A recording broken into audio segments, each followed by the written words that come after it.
philosopher's stone, the manna from heaven. Many different traditions call it differently, but call it what you will, it's the same thing. It's the thing we're looking for, the secret of immortality. Of course, they tell you that we're meant to live a certain amount of years and die, and that's it. Well, what I'm going to share with you today might challenge that belief. It's a belief, and it will challenge that belief. And to the extent that it does, if the science is correct, that I'm going to share with you, certainly you can regenerate your physical organism with this science. So, and of course the scriptures tell you, seek and you shall find. Well, that's why you're here. And what I'm going to be sharing with you is truth. Why? Because we deserve it. In this world today, the lie is very, very common. They lie to you at school. They lie to you at church. The media lies to you. It's all lies. It's all lies. Lies everywhere. Certain Michael Elner once said, "The world we live in, doctors destroy health, lawyers destroy justice, psychiatrists destroy minds, scientists destroy truth, major media destroys information, religions destroy spirituality, and governments destroy freedom." Do governments lie? No way. Governments are made of politicians, are they not? How do you know when a politician's lying? He opens his mouth. When he opens his mouth, yeah? No way. And mostly they comprise of lawyers, don't they? And they're known to be liars. Liars and lawyers. Doctors lie. Well, yeah, they lie. You go to the doctor if you've got cancer, and you're going there because you want to be cured, don't you? But what does he give you in exchange for a cure? A cancer treatment. So they're liars, because they teach that cancer can't be cured. That's a lie, because there's thousands of cures for cancer. And the ones that find those cures that are natural, the likes of Jim Humble with his MMS solution, the 12 inorganic mineral cell salts, which I will be sharing with you today. Minerals, yes, minerals, cures. Minerals are cures for everything. And but of course they deny this, and they insist that there is treatments for you for everything. The churches lie. Did you know that priests lie? They're just carrying out a business. They have to lie. If they told the truth, there wouldn't be a priestcraft. And how do I know they lie? Well, it's easy. You go down to the local church, you go in there and you meet the priest and you say, "Hey, the church over the road, the different one, but Christian, like yours, would they be telling the truth to their people?" And he'll tell you clearly that they don't.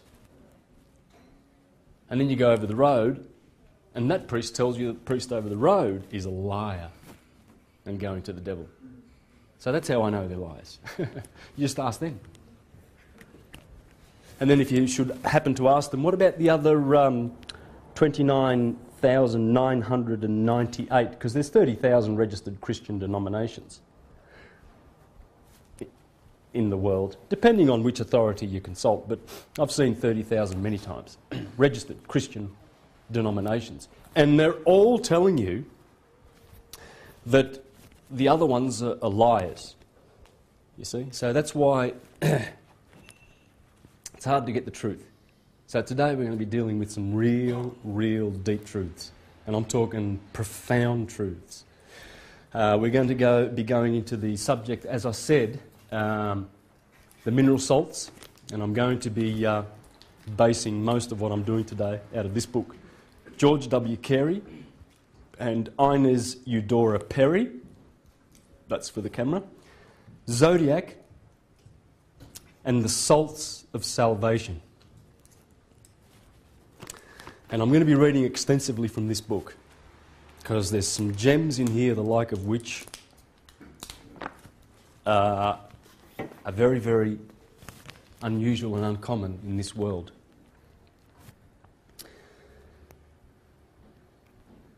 The human body is made of 12 systems.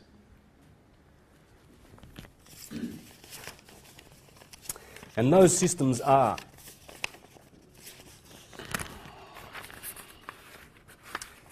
the skeletal system, the muscular system, the nervous system, cardiovascular system, digestive system, endocrine system, excretory, immune, dermal, lymphatic, reproductive, respiratory.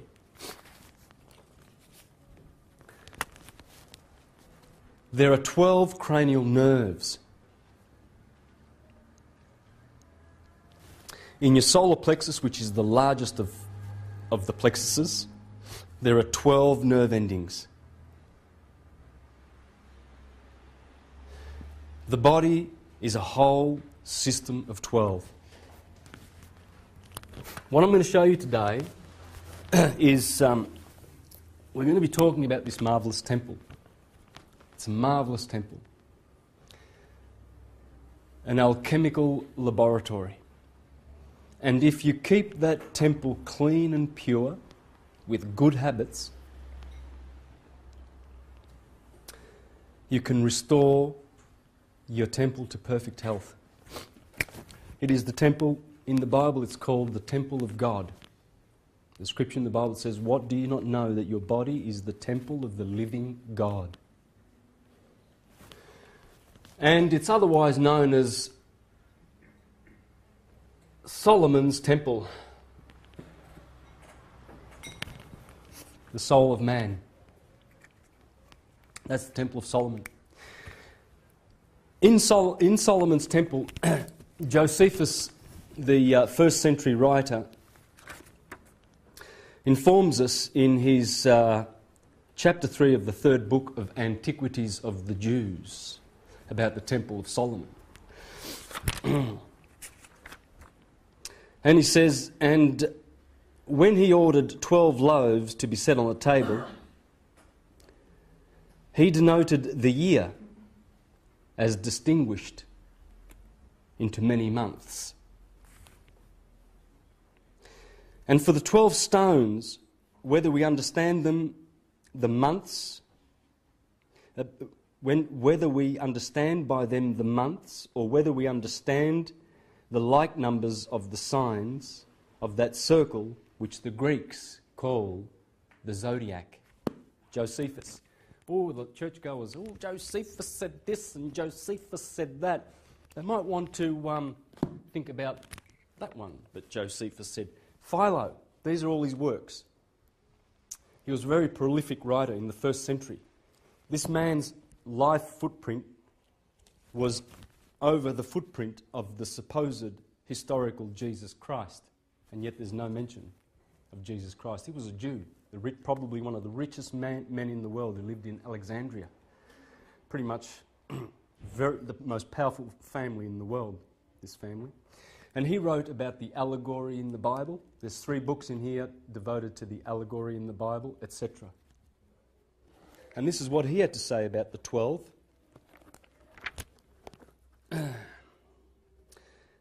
"Then the 12 stones on the breast, which are not like one another in colour, and which are divided into 4 rows of 3 stones in each, what else can they be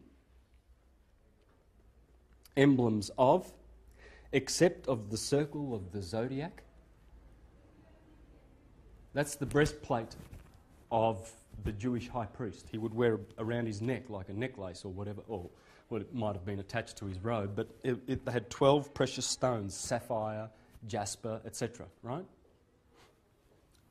Now this is Philo telling us it's the zodiac.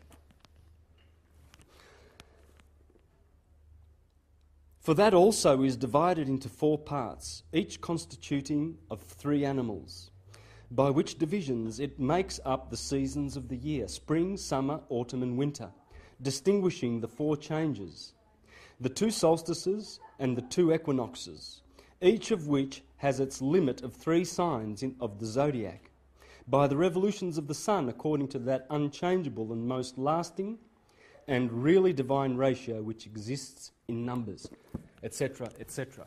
I brought 2 books along of ancient days, connected with Jewish history, for the very reason of showing that it is one and the same with the zodiac.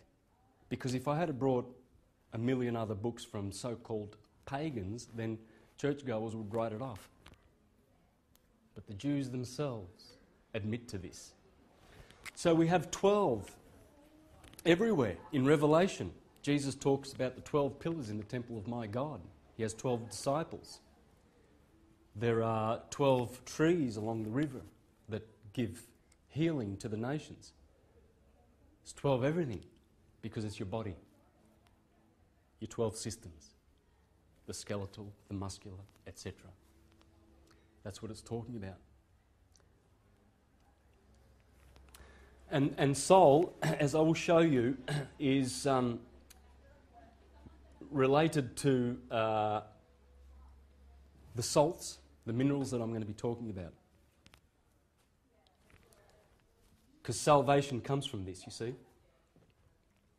From salt. You get many words that come from that, like salute, which means health, greeting, salutation. In Italian, salute. Salute means health. Saluti means greetings. Same in French, salut. Salud in Spanish. And also in Greek, the word is halos. Halos, from which you get halo. You see, when you have salvation, you have a halo. Salt. The sun, known as soul.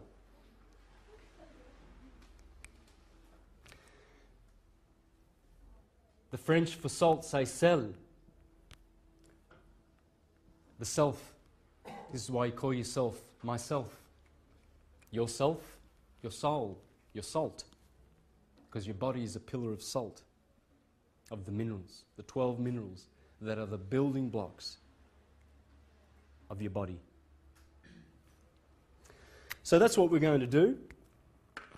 Would you like to do that? That'll be nice. Okay, so to kick off, what I'm going to do is I'm going to draw a graph on the board based on science. This sine wave here is quite known to people who love their geography. That's the globe of the Earth there, and there's the equator running through the centre. And this sine goes up 23.5 degrees north in declination, or in latitude, I should say, to the equator and hits the Tropic of Cancer. What's the Tropic of Cancer? Well, when the sun... See, this is the sun's path, the ecliptic. The sun goes through a 360-degree circle divided into 12 slots of 30 degrees. So when the sun hits there, the sun is in the sign of Cancer. That's the Tropic of Cancer. It's where the sun is. So the sun is in Cancer, it's hit the Tropic of Cancer. From there it's got nowhere to go but to fall down and go to the Tropic of Capricorn. And it does this year in, year out. You get summer, winter, or 4 seasons, or 12 seasons, or 2 seasons, a hot one and a cold one. Take your pick. So what I'm going to do is I'm going to copy that, okay? And this map is an old map, and it shows the glyphs of the signs. Aries is there, Taurus, Gemini, Cancer, etc., etc. So let's do that, shall we?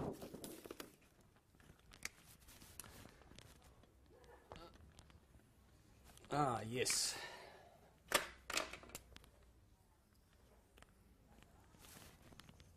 There's the Earth, the equator, Tropic of Cancer, Tropic of Capricorn. Okay? So we need to shrink the sine wave a little bit. So we start here at Aries. Everything begins in Aries.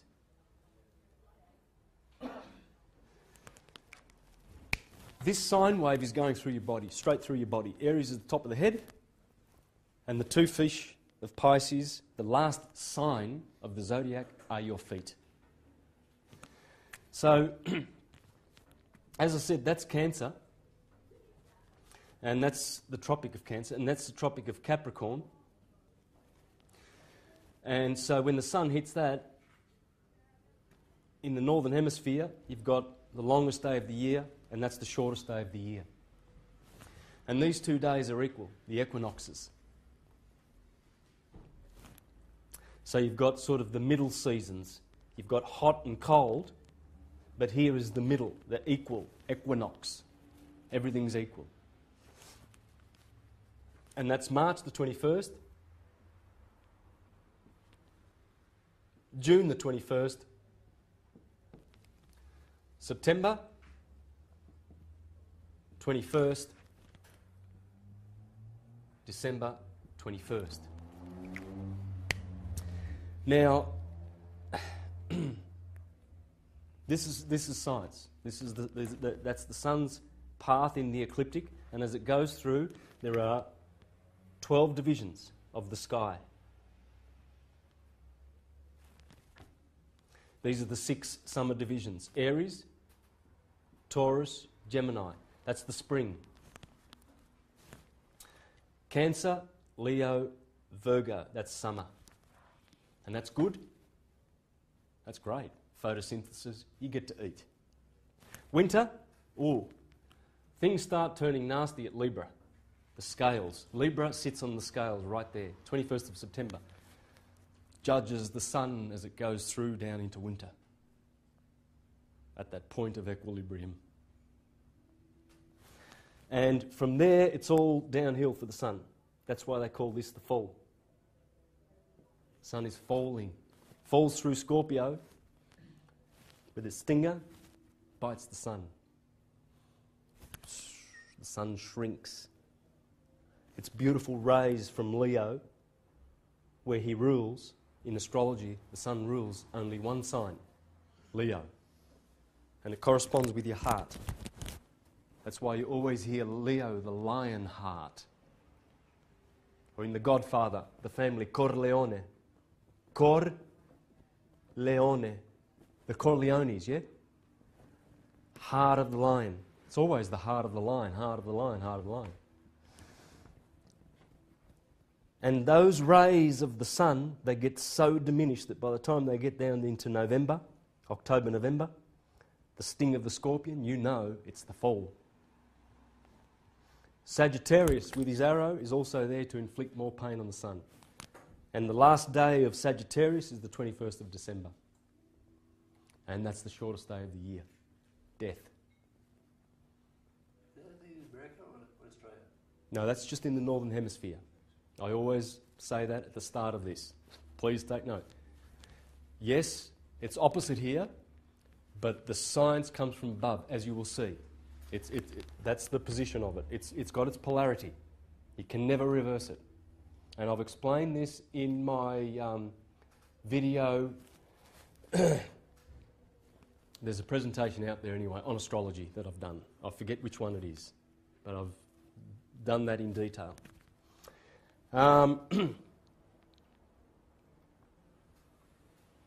Capricorn, Aquarius, and the fish Pisces.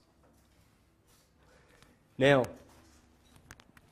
the human body is here, the head is here, and the feet are here. How do I know that? Because I pay attention. All you've got to do, don't worry if you're not a genius, I ain't, just pay attention. This is an ancient depiction of the human body. There it is, Aries, the head, the brain, the cerebrum, Taurus, the cerebellum, the lower brain, the one that sits back here. And we're going to study a lot about the two brains today and the cell salts that correspond with them. It's very important for your mental balance and so you don't get depression. It's unfortunate when children go to doctors that give treatments and they're depressed. They've got no idea about the salts. And they put them on medication for depression. They end up committing suicide. Many people, probably 99.9% of people who commit suicide is because of the depressants that doctors who tell lies give them. They're participating in the killing machine of Big Pharma. And they're enjoying it because they've got lots of money in the back pocket. It's all about cash. They love it. So, let me see. Oh, whoops. What do we got here? That'd be the Last Supper of Leonardo da Vinci, would it? Yeah. Well, he knew his science. He knew that that would be the Son, Jesus Christ, at this point here. You see, and he has 6 signs to his right and 6 to his left. Everything starts in Aries. That disciple has got his hands at the head of the table, showing that he is the head. I am Aries. All you guys sit behind the table, I sit at the head, because I am the head of the table. There's Taurus, ruled by Venus. This disciple looks markedly feminine, because the sign of Taurus is the first sign of femininity. Venus rules there, and the moon exalts in Venus, in Taurus. It's all feminine. Cancer, the crab, he's got a knife in his hand pointing backward because that's the scaly, that's the crab's features, and he's pointing to the neck of Virgo and the absence of the Adam's apple, in indicating that that is the only woman, or the woman in the zodiac. Leo, of course, he's got his elbow on the table because Leo rules the zodiac. That's where the sun rules, you see. He's the boss, so he can put his elbow on the table. Virgo, markedly a woman. To the left of Jesus is Libra, the scales. That's why this disciple is showing the scales. Gemini over here, he's got his hands up. Now, why would he be doing that? Well, because Gemini rules the twins, Pollux and Castor. See, Leonardo da Vinci knew what he was doing. And he gave us the signs. Notice that they are grouped in threes: summer, spring, summer, autumn, and winter. There's Scorpio hiding behind Libra, the next disciple, showing scorpion features. Sagittarius, Capricorn, Aquarius, Pisces. There's many, many other things that I can point out here, but I've done it in other presentations, so I'll leave that. But the points that we want to focus on always with astrology is the cardinal points. They are the gates of heaven. The Neoplatonists taught that souls come in and leave from those gates. This is the gateway of men. This is the gateway of the gods.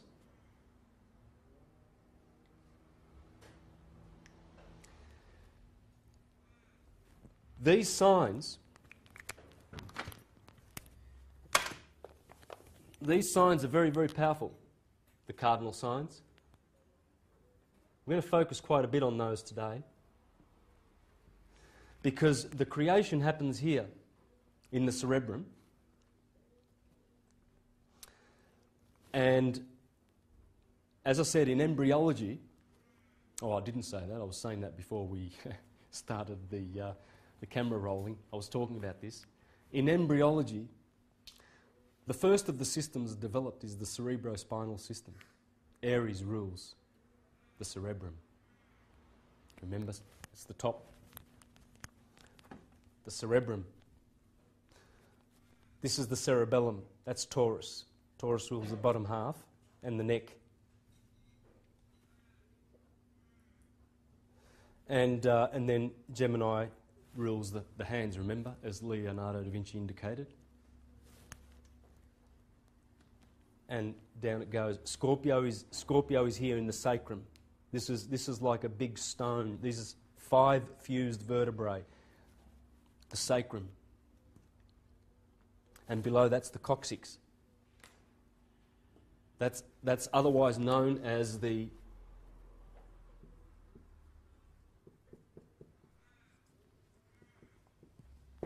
cauda equina, the horse's tail, because Sagittarius rules this part here, the hips, and this part of the body. So it's the horse's tail.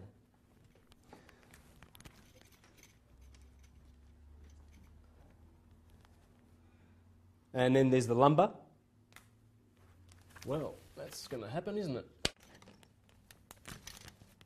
Okay, let's have a look at this, shall we? Here are the 12 cranial nerves. In the cerebrum proceeds a fluid, and it descends, and it makes all the rest of the body, the corpuscles of the body. Because this is the number one gland, the first gland developed in the body. And as that fluid descends, it gets differentiated at the pineal gland and the pituitary gland into a magnetic and electric fluid. It then gets differentiated at the other glands, and the other glands do their making. So this beautiful oil proceeds and descends. It falls. It falls from the... This is the heavens. Here, this rock here, at the sacrum, this is hell. This is where generation happens. The bottom chakras. Sodom and Gomorrah. And Egypt. Egypt is down here. This is called Egypt. Below the kidneys. This is the midgard, the midpoint. From here one can proceed upward toward the heavens. And you'll understand exactly why these are the heavens. There's the optic thalamus, the eye that sees. When eventually the oil returns and ascends, that's what the ascension means, it anoints that, the optic thalamus, and then activates the pineal gland, and all the dormant brain cells are reactivated. And that is exactly what you see with these people here. They have their pineals activated.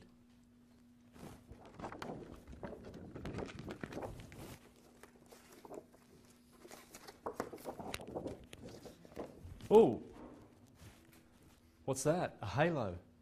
Remember the word halos means salt in Greek? Hello, greeting, salutation. That's why we say hello, or salut in French. Salt. It's all about salt. The science of salvation, the elixir of life, is hiding in the scriptures. What this wonderful book is about is about biochemistry. It's all about biochemistry and how to keep your temple clean and pure and chaste, so that the oil that was produced in heaven the manna that comes from heaven, our Father, give us our daily bread. It's also called bread. It's called the seed, the fish, because that oil smells like fish. It's called soma, the soma juice from heaven, etc., etc. So as it... I'll fix this. Yeah, that might be a good idea, actually.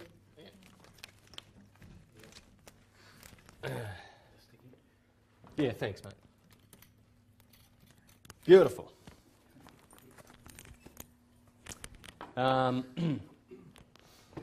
So as it ascends, and it can only ascend if the condition down here is healthy and clean.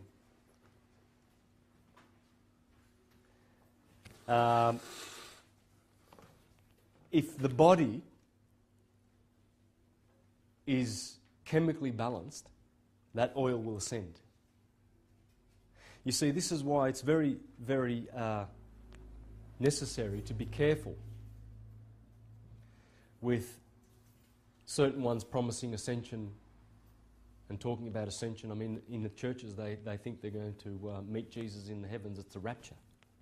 That's how they're going to ascend, because everybody's looking for that immortality. That's what the elixir of life's all about.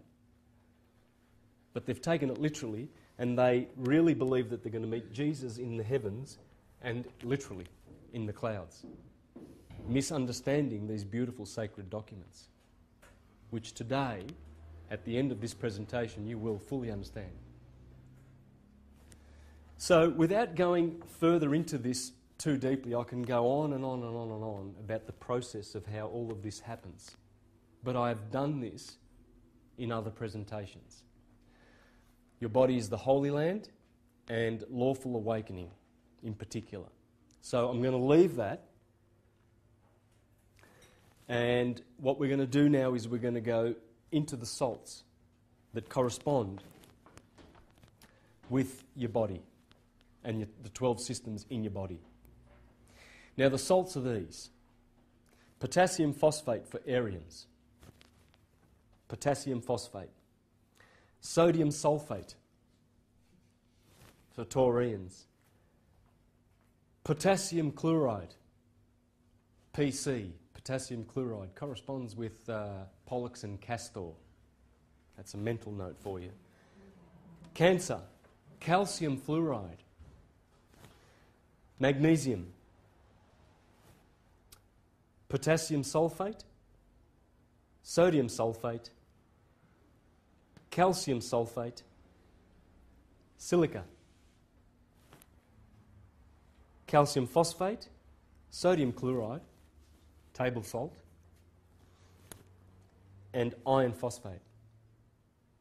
These are the 12 salts, the 12 building blocks. What I'm going to do now is we're going to go through each of these individually, starting with Aries, starting with the head. I'm probably going to spend more time with Aries, Taurus and Gemini, because a lot of the magic occurs here, with the head being here, and then the nerves that are rooted in the optic thalamus, which branch out into the rest of the body from the neck. You see, our body is an upside-down tree. The roots are in the head. It's the tree of Yggdrasil. It's the tree that's in the Bible, in the book of Daniel. You see, Gemini rules the hands, the twins, and the twin lungs. And the bronchioles, in other words, branches of the lungs and the branches of the pneumogastric nerve system, is the tree of life.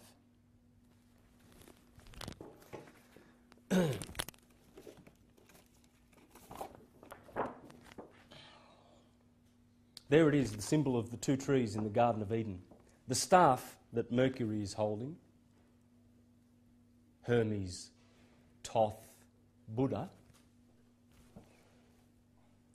is the tree of life. And the two serpents intertwined on that staff is the tree of the knowledge of good and evil. Because the two nerves that come from the pineal and the pituitary gland descend all the way down the spine, and one is electric and one is magnetic. In other words, positive and negative, male and female, and all of those polarities that you've ever known. And these, the two wings at the top, where the serpents are, they are the two hemispheres of the cerebrum. And Mercury always holds this staff, the healing staff of Apollo. And of course, Mercury is indicating that he is mind. Mercury is mind. It's the fluid that runs in your cerebrospinal system. That's the mercury. Mercury is quicksilver. Quicksilver means living silver. It's the silver, the fluid, that you must turn into gold, as it is silver in the nervous system, and as it reaches the optic thalamus, it's turned into gold. And this is where your dormant brain cells are reactivated. And that's why the cells are so important, the cell salts. So without further ado, let's go through the book. Now, as I said, I'm going to be reading quite a bit from the book. It's going to be a hard slog. It's heavy. But it's enlightening, and you're going to love it. Every bit of it. I have highlighted all the key points that I want to bring out. I may have to leave some behind because there's a lot of stuff here. I imagine I'm going to be reading for about an hour overall. But you will appreciate it because it's very, very, very deep. And here, George Carey and Inez Perry, who wrote this in the early 1900s, they based a lot of their information on Dr. Schussler's work on the cell salts. So I just want you to know the modern lineage of this understanding, of this science. But it's based on absolutely more ancient wisdom. The Egyptians knew it, the Greeks knew it, the Empire of Rome came along and said, no, we'll have none of that. And they set about destroying all the temples of the Greeks and the mystery schools all around the Mediterranean. Athens, Alexandria, they burnt the library, destroyed all the system of learning in Alexandria, etc., etc. Jerusalem, there was a great school in Jerusalem. That's why they destroyed Jerusalem. They went around destroying all of these temples. Temples of God, I guess you could say. So, I'm going to be flicking through pretty much page by page. Now, in the introduction, makes this statement. It's quoting from Leviticus 17:11. For the life of the flesh is in the blood, for it is the blood that maketh atonement of the soul.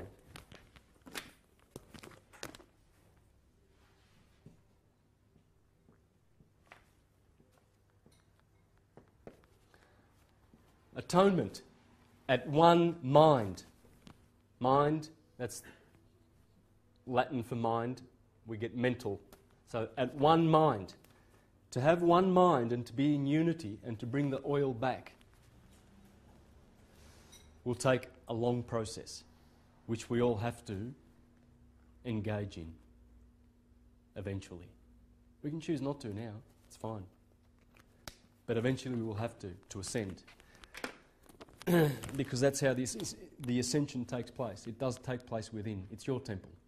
If it's not happening in your temple, it's not going to be happening by some vicarious salvation. It will never happen, as the church has promised.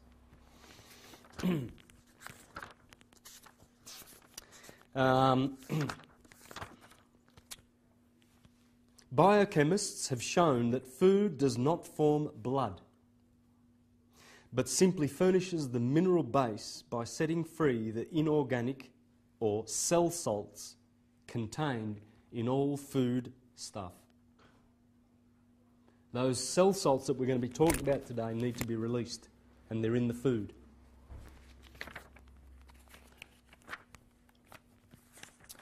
Now, in alchemical law, the great work is commenced in the goat, Capricorn. They start here in alchemy. And let's complete the stone, shall we? The philosopher's stone.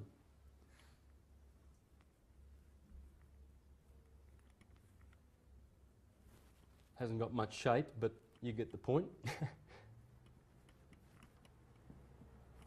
There's the stone. Focus always on those cardinal points, the 4 gates of heaven, because it'll make a lot of sense. And so, basically the idea of these cell salts, you see, it shows on this chart, might as well get rid of that,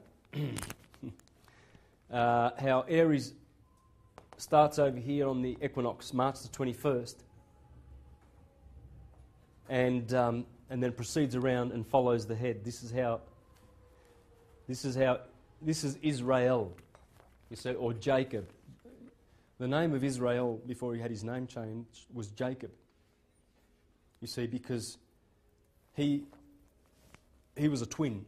Esau was his brother. And as his brother came out first, it was supposed to be Jacob. But in the Bible, Esau comes out first and Jacob's grabbing his heels. And Jacob means heel catcher, because Jacob always catches his heels. That's the heel. Heel comes from Helios, the sun. That's why you have a sole at the bottom of your foot. Remember the word S-O-L that I wrote? Soul comes from that. And the heel from Helios, the sun. Because Jacob catches his heel. And as it goes around, all the parts correspond. And the 12 systems, the skeletal, muscular, etc., are furnished by, produced by those mineral salts, the 12 mineral salts. And there it is. Aries, potassium phosphate, sodium sulfate for taurines.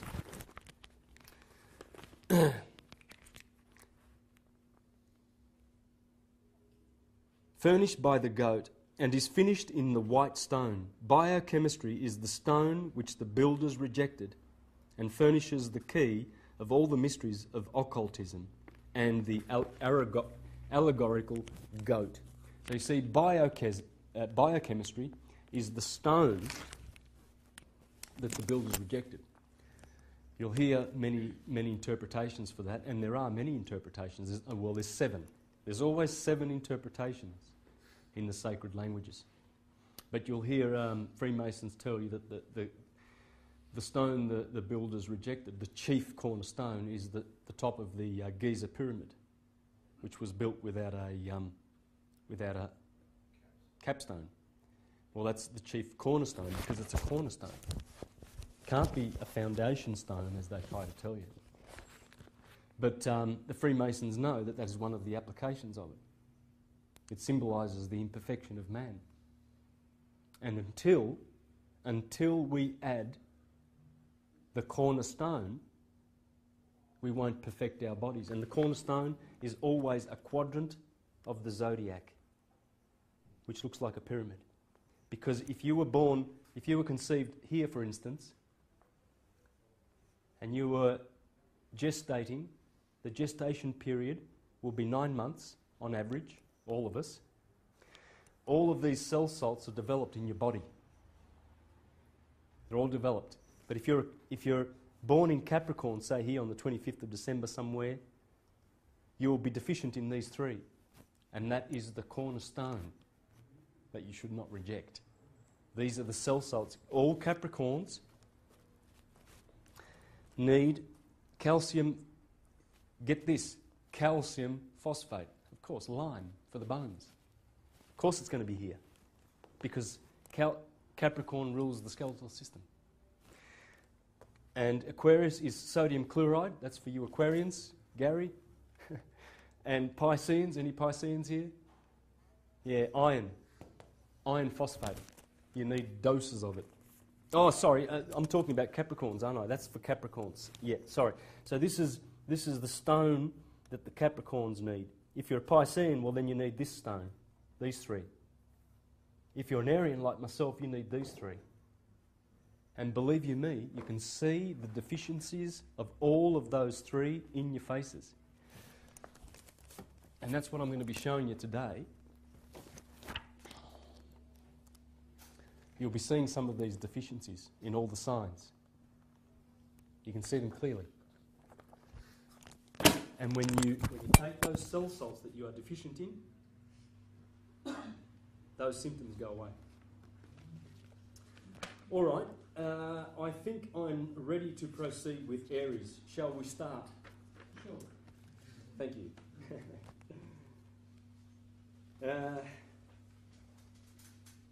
He makes a note here in the start of Aries to pay attention to words. Because words, as well as letters and numbers, are the containers and the expressions of definite values. The reason satisfying information given herein has been obtained by the study of words, as you will see. Now, I've always been a words person. When I was much younger in my teens, I was born in a bilingual family. My parents were from southern Italy, Calabria. So I learned. My father never ever did learn. He still can't speak English. My mother speaks it well, but I grew up with Calabrese and English. You see, in my teens I started learning Spanish and Italian, and then French and Portuguese, and then some other languages. I taught myself how to read and write Greek, Japanese, and a couple more. Now, in so doing, I was pretty blessed because I understand what they're saying there about the containers. The words contain. Yeah. In fact, I used to teach people languages, and I used to do this thing where you could learn 1,000 words in 1 minute. Would you like to learn 1,000 words in Italian in 1 minute? Impossible. And I used to give people endings like shun. You see? Any word that ends in shun, or most words, like for instance nation, in Italian would be zione. So nation you'd say nazione. Quite simple. In French, it's the same as this, but you say nation, la nation, and it finishes with a nasal sound. In Spanish, it's Cion, la nación, Cion. Or if you go to Southern America, it's Sion, nación, like the French. In Portuguese, it's são, nação. So with that in mind, you've got 1,000 words, or a whole bunch of words in those languages. For you know now how to say, you'd know how to say, for instance, a word that ends in sion, congregation. You know how to say it in 4 other languages right now. Congregazione, congregación, congregação, and congregation in French, etc. Same thing with T and li.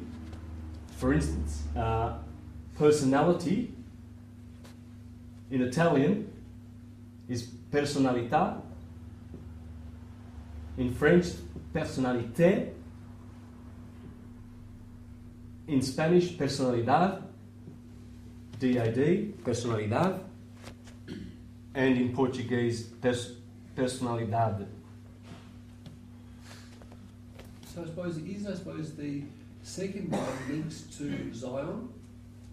Yeah, absolutely. Yeah, I can get into that, but I won't. I just want to do this quickly because I want you to understand how powerful it is to know your languages and words and look at words. This is going to forever help you to understand how powerful languages are. Very powerful tools. This is why the legal profession have their own language. It's called legalese. And they confuse you because it looks like English, but it's not. When they tell you you must go to court, you may do this or that, they mean you must. When the judge asks you, do you understand? That means, do you stand under his jurisdiction? That's what it means to them. They're crooksters. It's a whole separate language, legalese. And this shows you the power of words, and you're going to get a whole bunch of these words that's going to expose everything in here and prove that this is a true science. Biochemistry, astrology, astrotheology, all of them put together in one, because they are all one. The human mind is able to unify all things and to see with the optic thalamus the interrelatedness of all things, rather than the division and the separateness of things.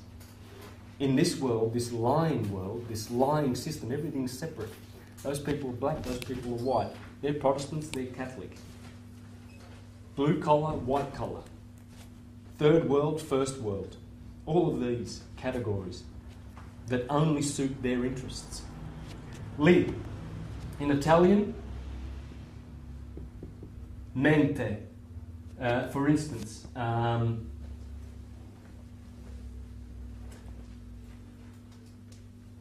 personally speaking, for instance, personnellement. In French, personnellement.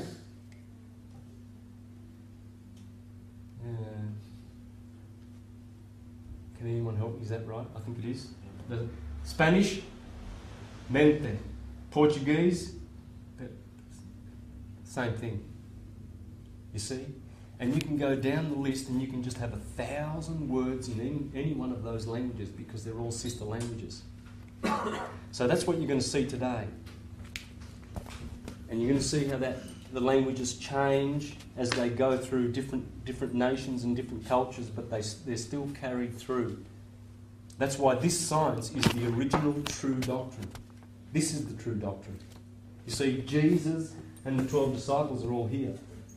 Jacob and his 12 children are all here.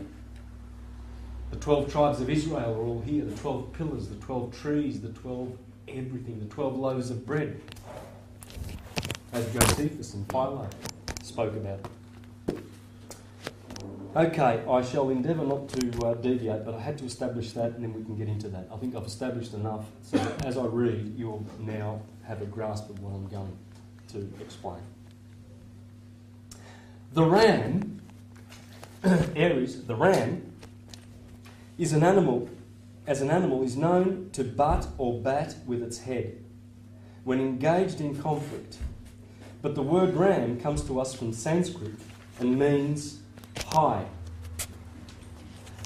Ram in a Hindu name is evidence that one bearing it is of high caste. The top of the head is the highest part of the body, and man differentiates himself from an animal by elevating his head or walking upright. In Hebrew, the top of the head is named Calvary, for its literal meaning is bare skull.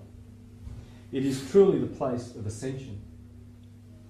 There are many references in the scriptures to lofty elevations. One says, "Look toward the holy mountain from whence cometh thy help." As the Bible and all ancient sacred writings are physiological.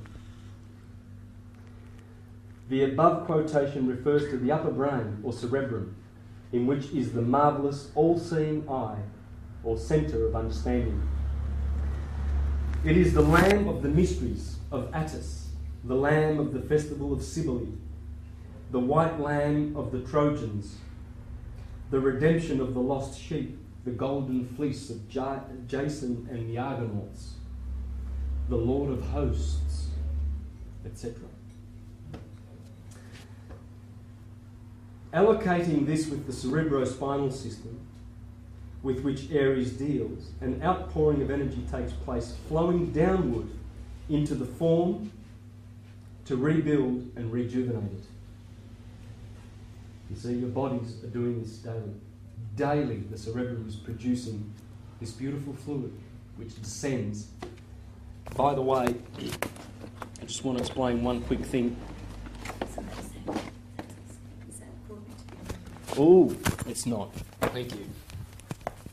That's very handy. That's going to sound really horrible on the video. Where's caduceus?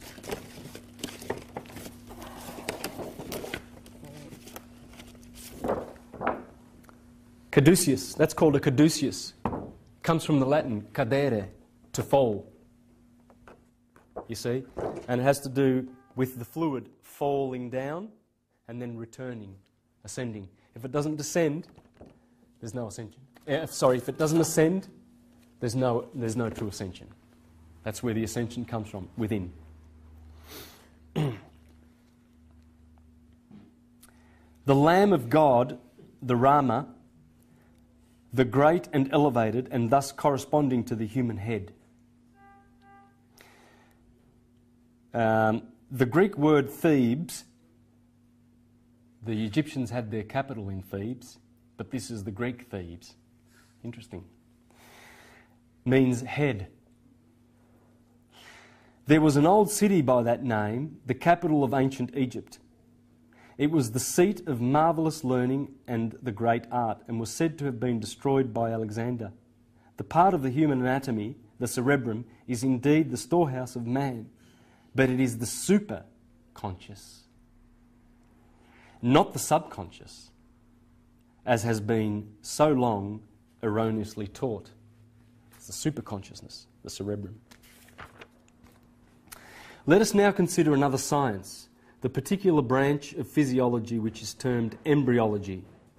Here we at once find a perfect allocation with nature's work in the spring. The cerebrospinal system is the first part of the organism developed, and from it the whole form materializes. Yeah, the whole body materializes from the cerebrospinal system. It's the builder. The cerebrospinal system has, as ancient Sanskrit writings inform us, its roots in heaven and its branches in the earth. The roots of the tree of life are the three nerves which ascend from the fructified germ cell. These later on form 5 and constitute the outline of the 5 ventricles of the brain. The optic thalami is the matrix from which the roots branch out and upward. And it is also the centre from which springs the spinal cord, the sacred Euphrates, river of God, which goes down to water the earth. From it, buddings form on either side, and thus the right and left sympathetic nerves grow, constituting the tree of knowledge of good and evil. Aries then relates to the cerebrum and cord, which constitute the Father, the Most High, the Creator or progenitor of the body, otherwise God, and the river of God. And a river went out of Eden, therefore the head may be termed truly the fountainhead of life. In the New Testament, the river Jordan is the same as the Euphrates and means descender. Remember the caduceus? The descender, the manna from heaven. Or the river of God does come down from above, our physiological heaven. Genesis, the book of the Old Testament, deals with the creation of man's body. The first chapter has to do with the formation of the animal cell, or lowest form of life, the amoeba, or germ cell, throughout which no human or other form is created. It does not refer to the actual animals themselves. In the light of this explanation, the second chapter is logical and not contradictory. For the animals, animal cells, are brought together into man. Man's body is an aggregate of animal cells. These are great choice portions. I'm going to read mostly from Aries and Taurus, as I said, because I just can't leave any of this out. I just can't leave anything, and to read it gives me such great delight and joy, because these guys, this is a work of art. I place this book in the top 5 books of all time that you must have for ascension, for preparation for what's coming, for the gods that you will be very, very soon. But the warning is clear from this book. One must prepare the body. The body will not receive any kind of decent, good vibration or spirit if it is not prepared, if it is not poisoned by acids. And we're going to talk about that, how to alkalize the body. The breathing is so important. Proper breathing alkalizes the body. And it can prevent things like obesity and all sorts of things. Breathing, proper breathing. That's why the breath is so important. That's why many people have become breatharians over many, many years.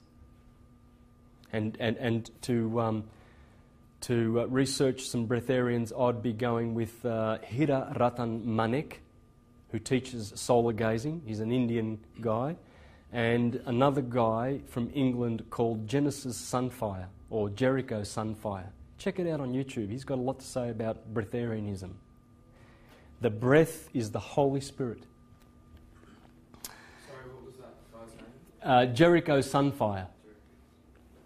Or there's one called Genesis Sunfire, and it's an interview from Italy. Put that in YouTube and you should get it. The skull is the cup of life and contains the essence of life. And we find much information in ancient writings relative to it. The Ha'idra Rabba Kadisha, or the Greater Holy Assembly, we find many statements. In fact, the entire work deals ultimately with it. From it, the following have been selected as examples. Therefore, he carved out, that is, hollowed out, a space which he might flow in, meaning that the Creator formed the skull, a bowl in which precipitated spirit might accumulate, thus creating the cerebrum, or high brain. Remember, the cerebellum is the low brain. We'll get to that in the next chapter. Again, the absolute desire within himself to create the essence of light. The word essence is derived from the Latin verb esse.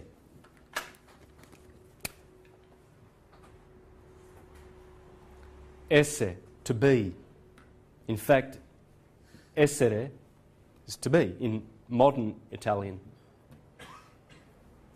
And you get essence from esse. Therefore, essence means the substance of being, or the material necessary for existence. Light means life and also spirit. For the latter produces both light and life. A deficiency in any of these means deficiency in all. The great majority of people in the world have sufficient spirit to keep them going for only a few years. Spirit or father works with mother or material. One must equal the other for perfection to exist. In chapter 4 we read concerning the dew or moisture of the brain of the Ancient One, or macroprosophis. Always struggle with that. Macroprosophis. And from the skull distilleth a dew upon him which is external, and filleth his head daily. See, it's in our holy literature. It's in the Bible. The dew of Aaron on the head. Ooh, how it feels good. One of the Psalms. Oh yeah, it's the dew. And from that dew which floweth down from his head, the dead are raised up in the world to come. That's the dead corpuscles. The dead that will be resurrected is not the physical dead that are in tombs. That's what churchgoers believe. It's us awakening. And how do we awake that? By changing the chemistry in our bodies and awakening the cells from animal cells to human cells. You change them chemically as you perfect your temple. And this is the manna. And by that dew are nourished and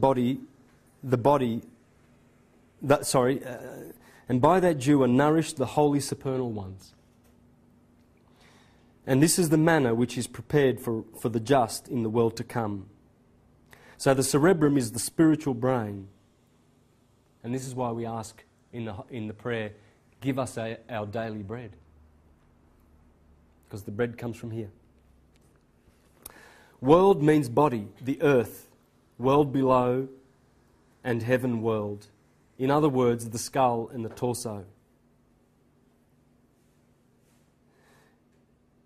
Manna, in its Hebrew, for its interpretation in the Hebrew language, is man-making. Manna, man-making. Please read the following until it is indelibly etched upon your mind. The brain, or cerebrum, is the first and most important gland in the body. The essence it creates flows through all the glands, but each gland consecutively differentiates its fluid. It is of a neuter or neutral nature when first formed, and would continue to do so if mankind did not take from it or rob it. Now, just a quick note, just a little quick one. The way you rob from that manna is by bad habits. Overeating, alcohol, oversex, over-sensation, over-emotion, all of that.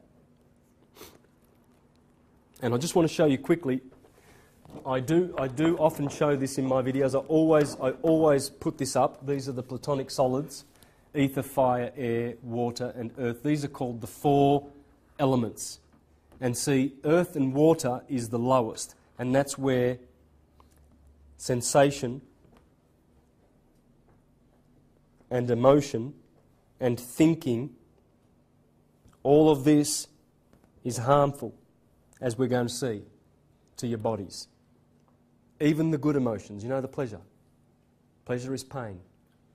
Until we learn how to be continent and abstain and conquer the passions that keep us down in matter, keep us hexed down in matter with the sensation, all of that, and we learn how to be purged with fire. Purge, P-U-R, means fire. This is purgatory, between heaven and hell. Fire is purgatory. And this is where we go through the fire, through the light, the Son of God, to get to the Father, which is the ether, which is our unconditioned, pristine state. We're still there. You are immortal, and your immortal nature is there. I often use the illustrations like a TV set, right? You put a brick through the TV and you don't destroy the signal. The signal is still wholly connected to the station where it comes from. And that's the spirit in you. It's always there. You cannot cut that spirit off. It exists forever. It's your unconditioned consciousness. So you are immortal. If you're going to fear about losing your bodies in this life, well, that's fine. That's fine.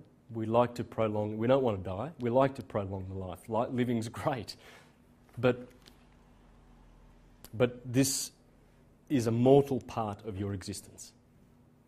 And many of the lives that you have had. Okay, so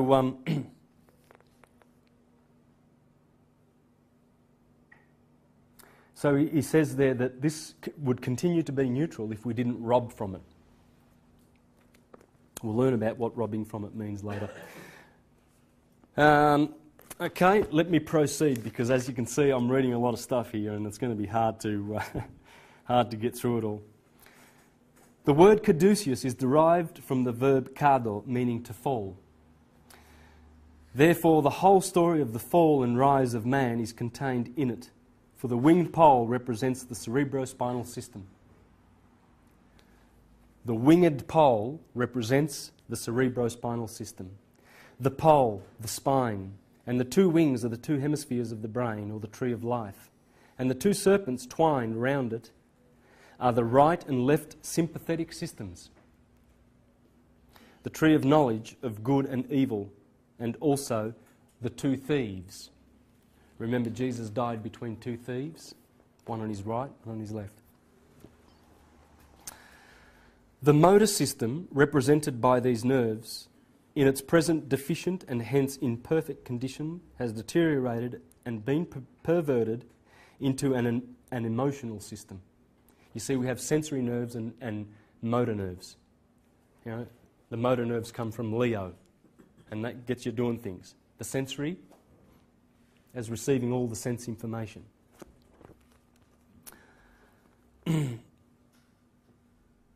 And this is the condition of humanity in general. Emotion means a waste of motion, a lack of conservation. All unnecessary motion constitutes waste. And when the nervous system is so depleted that there is no control over it, one is said to be uncontrolled or carried away by emotion. Where perfection exists, no emotion will manifest. And by this is not meant spasmodic control, but harmony. One does not need to exclaim, to weep, to shout, or to jump about to express what one thinks. But the eyes and face can express deep sympathy and understanding. So this is Mount Olympus. This is the heavens. This is Soma. This is Mount Meru, Shambhala. Right?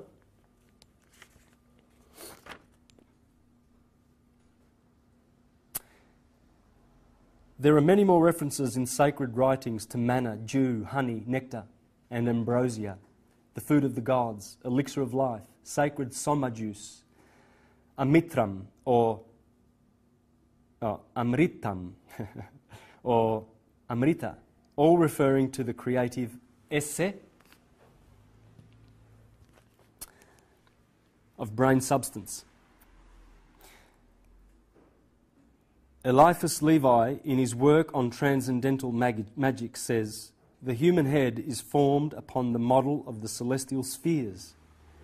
It attracts and radiates, and in the conception of a child, this is what is first formed and manifests. Hence the head is subject in an absolute manner to astral influence, and evidences its several attractions by its diverse protuberances. The final word of phrenology is to be found, therefore, in scientific and purified astrology." The study of the word cerebrum gives us the following. This is why words are so important. I've already stressed that, and I don't need to keep doing that. Of course, if you've seen some of my videos, you know how much I love words. I've always loved languages, and I'm thankful for that, because now I can do all this.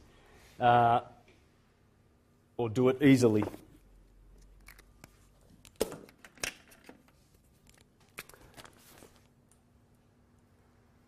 Cerebrum.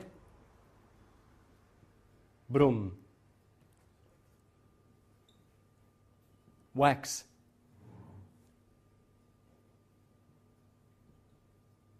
Neutral wax. Well, I've already read that. It's a neutral wax. And then it gets differentiated to form all the other glands. Sera is interesting. We get cereals from that, because cereal is seed. That is seed. It's called the seed. It's called the Christos, the oil, the Christ oil. because Christ is anointed with oil, or you are anointed with oil. It's all about oil. Another word that comes from that is in the word sincere. You see, sin means without in Latin. In fact, in Spanish, it's the word without. Sin leche, no milk in your coffee. Sincere means without wax. You see, in Roman days, if you were a sculptor and you sculpted in marble and you made a beautiful marble sculpture and all of a sudden a crack appeared in the face, well, that $500,000 statue now is worth about $20,000.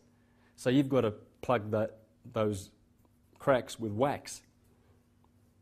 And it looks great. They put them in the shops, but they had a sign. They had a sign, sincere, without wax, on this side of the shop, all the little statues, and then on the other side of the shop they had with wax. So that a buyer, a discriminating buyer, could come along and say, well, oh, yeah, that looks good, it looks perfect. $20,000, I'll take it. It's seer. But if he's got 400,000, he'll get a sincere one. So that's the wax, okay? Again, I'm showing you the power of words. It's very powerful.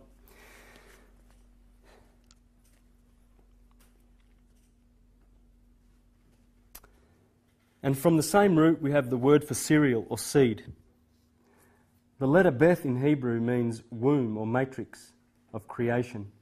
The rest of the word in Latin, neuter ending, signifying that the word has a neuter meaning. Truly, it is the cerebral substance of a neutral nature and contains or consists of all things. So we see that it's the land flowing with milk and honey, the wax, the beeswax. That's the land flowing with milk and honey. Aries then is the house of God, or the spirit in man. It houses or contains the brain, the organ of thought. Thought is Thoth. It's the house of God, Aries. If the mind is able to function clearly, it will throw light on every subject. It will illuminate and thus reveal all things to man. The only material which is so chemically constituted that it has the power to produce fire or light is potassium phosphate. It produces the highest rate of vibration of any of the 12 base mineral elements of the body. Potassium phosphate, the highest vibrating. Therefore, its allotment is with Aries. Potassium is a soft, brilliant, bluish-white metal melting at 62 5/10 degrees to a liquid resembling mercury. In astrology, Mercury is the messenger of the gods, or ruling powers. Therefore, we see how applicable the comparison is, for potassium is truly the food by which the gods of grey matter are nourished. This fire or light is nowhere to be found in such abundance and purity as in that subject which the Abrians call Halikali.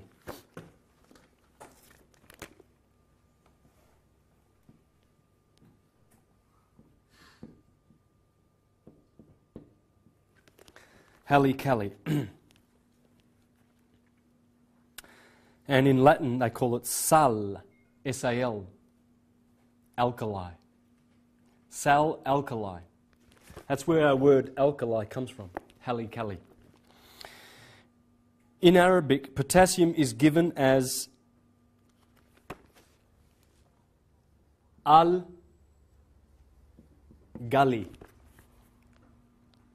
from which the word alkali is derived. Studying the word alkali, we find it means literally father, al, remember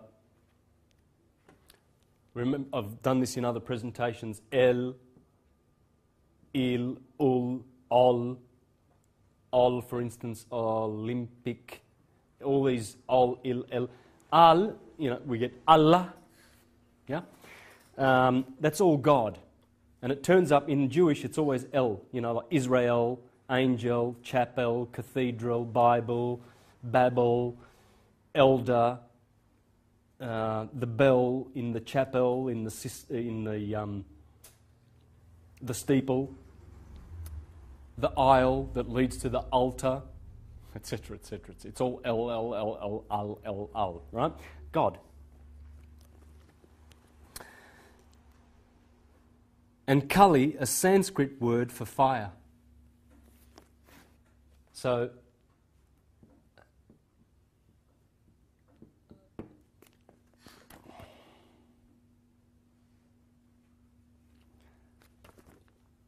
Father Fire.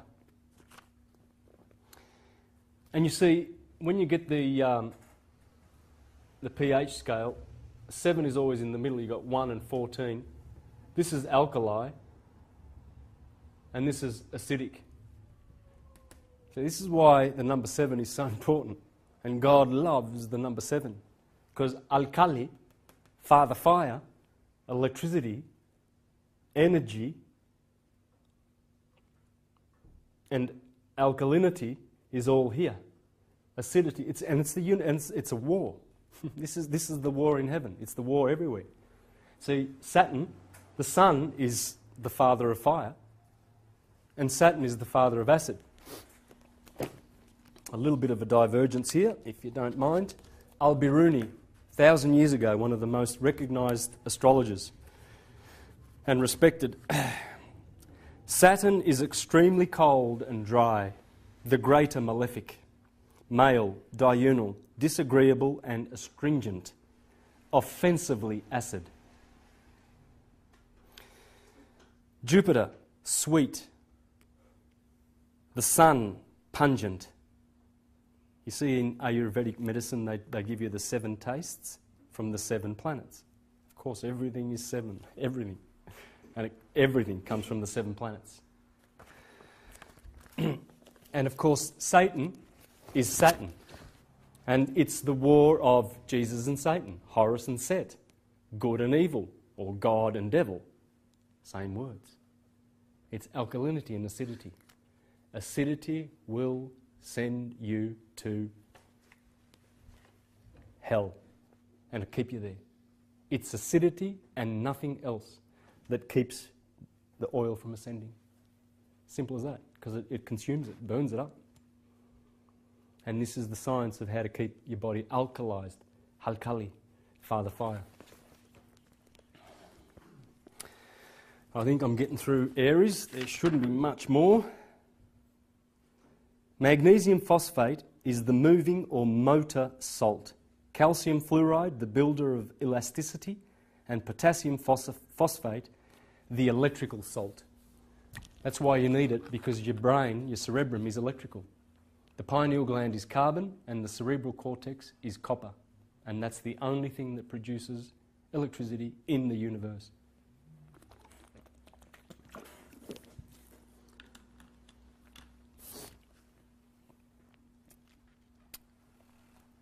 It's a carbon crystal. The opinions of so many dietitians, naturopaths and others that the mineral tablets or cell salts used to supply blood deficiencies cannot enter the blood or be utilised are absolutely untrue and would not be uttered if these salts were faithfully and conscientiously tested for 1 year. In the first place, those making such statements as for instance, the salts are inorganic and the body can use only what is organic, show their ignorance of the interpretation and derivation of words. For organic does not mean that a mineral is changed, but that several have been combined with fluidic materials. They cannot be changed even by fire. Another fact not recognised is that the chemist is able to pulverise and triturate them into as fine particles as are found in plants. In Hindu, the goddess Kali is the most powerful deity in nature. It's fire. Which is at the same time the creator, the preserver and the destroyer. Let me again deviate, for this is quite important science.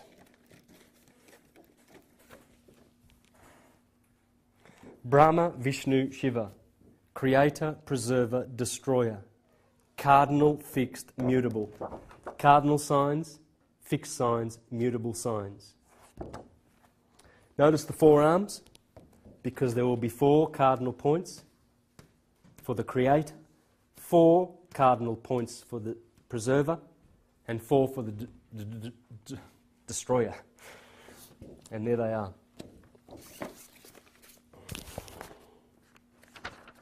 And I think I'm finished with Aries, yeah? In his book, The Biochemic System of Medicine, Dr. Carey says the grey matter of the brain is controlled entirely by the inorganic cell salt potassium phosphate. This salt unites with albumin and by the addition of oxygen creates nerve fluid or the grey matter of the brain. Of course, there is a trace of other salts and organic matter in nerve fluid, but potassium phosphate is the chief factor and has the power within itself to attract by its own law of affinity all things needed to manufacture the elixir of life. And we know that this essay or substance of being actually creates the child in utero.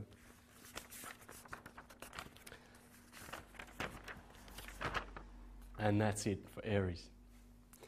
Beautiful. The others will be much less, I can guarantee you that. Taurus was worshipped as a healing god. Healing comes from Helios.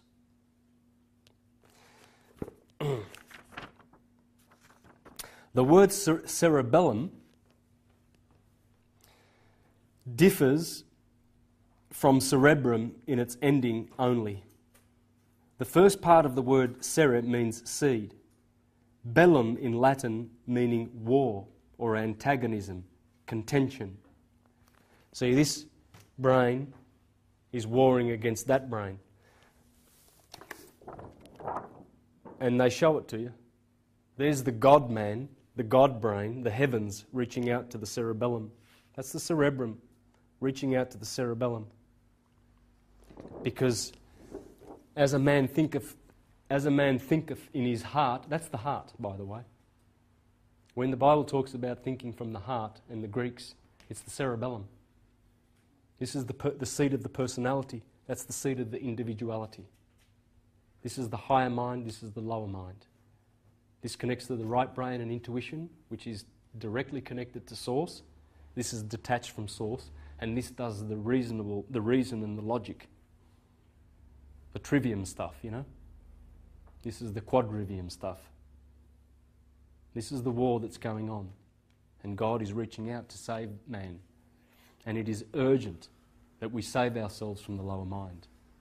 Because that's where opinion is and countless and endless diversions that distract us from getting back into the heavens. Because you can only activate those dormant brain cells by returning the oil.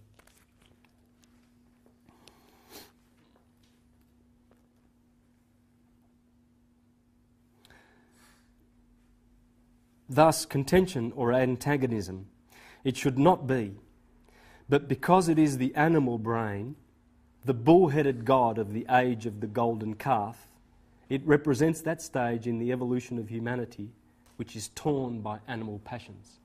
This is why when Moses came down and he saw that Aaron had built a golden calf, the Jews were worshipping the ram, Rama, the high place. Moses was trying to teach them, we've got to get into the higher mind. What are you doing? You're making an idol of the lower mind, the Taurus brain, the cerebellum, which is against God.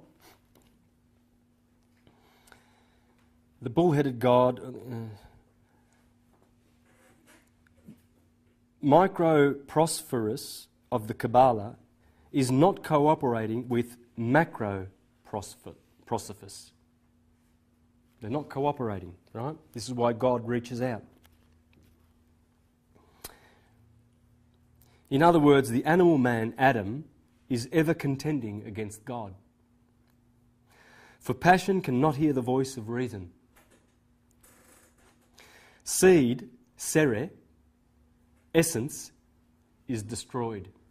The word torus, or torus, as in a torus field, also means any round swelling or protuberance, a projecting part or cushion. That's what torus means, a projecting part, a bulb. Bulb,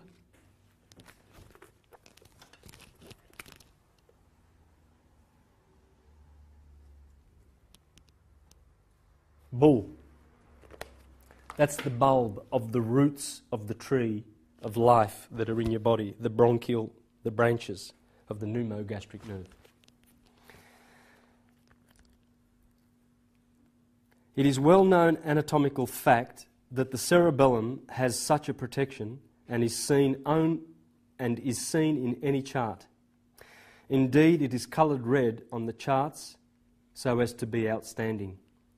The subconscious mind functions through the lower brain, or cerebellum. To be sure, this is contrary to what psychologists teach, but the following is proof of its functioning process. Naturally, the cerebrum, being the spiritual brain, is the organ of consciousness. It is Rama, the Most High. In the Greek, it is Athens, and the goddess Athena means wisdom. It is from this Greek word that we derive the term attic. An attic is the topmost room in the house. Delicate wit is termed attic wisdom. Therefore, the cerebrum is the first house, or first compartment in the physical dwelling. When this part of the brain is chemically perfected, and hence all knowledge is obtained, consciousness or spirit manifests as the Christ consciousness. The term sub means under, and is derived from the Latin. Therefore, the subconscious brain, in which the subconscious mind functions, is situated under the brain pertaining to consciousness, or the cerebrum. It is, we may say, the basement or cellar brain where the things stored become damp and full of moths. How beautifully true is the biblical injunction, lay up treasures in heaven, where moths do not corrupt and where thieves do not break nor steal. The state of mind, then, which each of us manifests in our imperfect state, becomes the divine bull by being yoked to the higher consciousness. You see, it becomes the divine bull when it's yoked to the higher consciousness. And this is what we're here to achieve, to yoke that, to receive God's hand and get into the higher mind by this process of ascension. Many contend that the solar plexus, remember I said there are 12 nerve endings here at the start of the presentation. This is very important, the solar plexus in this science. But an understanding of anatomy, many contend that the solar plexus is the subconscious brain, but an understanding of anatomy and physiology proves that this greater centre, which is a collection of 12 great nerve ganglia, and hence a zodiac in itself, is a receiver of energy, and hence one of feeling and sensation, not of thought. The anatomy of the cerebellum. Here again we can check accurately the anatomy of the physiology of the cerebellum, for it is the motor brain, the mechanical brain. It does things. It's a mechanical, and it does all your things. You see? It receives electricity which Aries, the cerebrum, generates. And with that, we're going to have a break.